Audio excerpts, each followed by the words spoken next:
Love, pauwi na ako. Ito nangyari sa araw ko.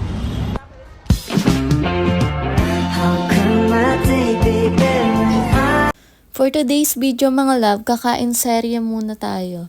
At ayan, kasama ko si Kambal. Dito kami pumunta sa Nili Dog Cafe. Dito lang yan, malapit sa Nili train station. At pagpasok mo nga sa cafe nila, napakaganda ng ambience dito. At sobrang friendly ng mga dog nila dito. Ang ganda nilang pagmasdan habang kumakain ka.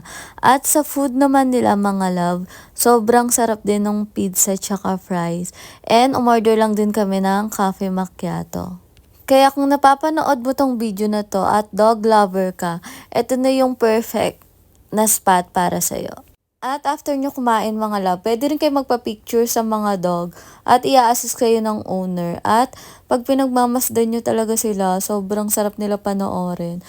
5 minutes away lang din pala to sa Nili train station. Pwede kayong mag-taxi at ilalagay ko na lang sa dulo yung address mga love. Salamat sa panonood!